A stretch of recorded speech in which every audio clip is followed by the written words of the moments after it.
के औजिया गौजियाए लगत है, दोनों लड़ जात है ना। कौन कर उपाय ना है कि आवाज बहराओ जाए, हारन उरन ना बांधल है। बहरे साफ सुना, अरे जब हम ना के क्लियर ना सुनाई। आवा ए भैया,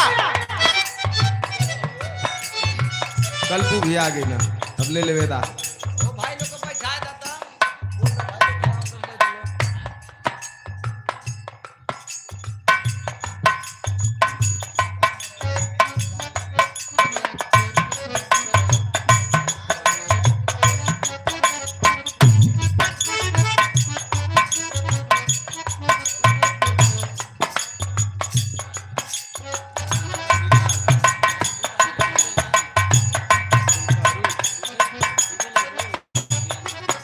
अच्छा अच्छा ठीक।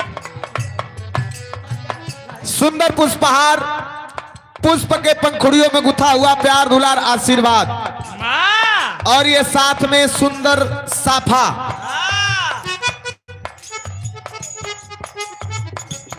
से सम्मानित किए, आशीर्वाद दिए हमारे बड़े भैया आदरणीय हमरे सियाराम मामा का सुपुत्र और हमार बड़ा भाई कल्पू भैया, कल्पू यादव।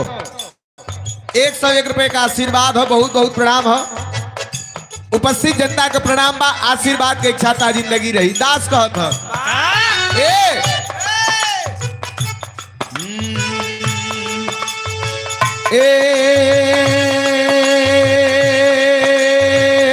स्वामी जी,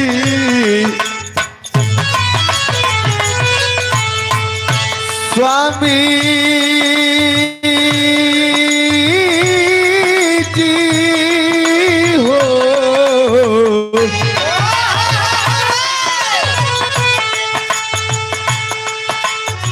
सदगुरु गोसैया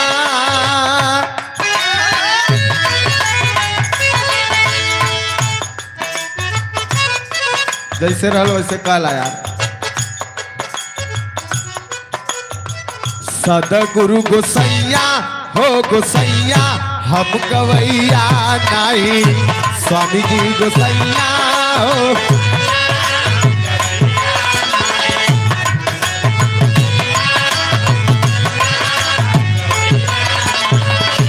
कई गो करब त हमसे कोई सुनवैया नहीं, कई गो करब हमसे कोई सुनवैया नहीं, सदगुरु गोसैया हो सवैया, हम गवैया नहीं।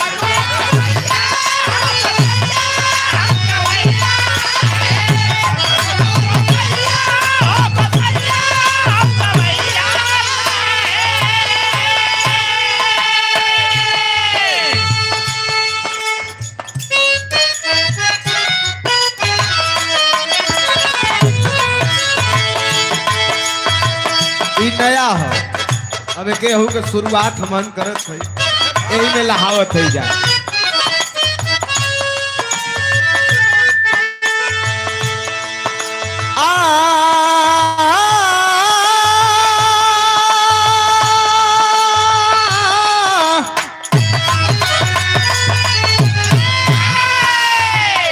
तोहरे कृपा से चमत्कार हो गई,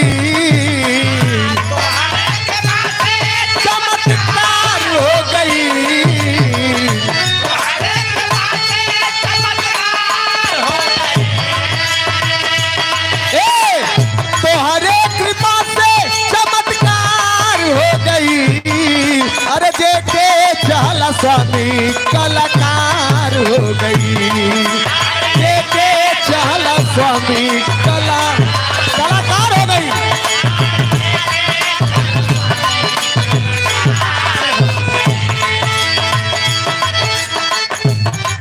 दास कहत हम ना, हमारे गुरु का गुरु, गुरु का गुरु, गुरु का गुरु के आपके चरण शरण में जुड़ल बा। दास कहत अंतरा में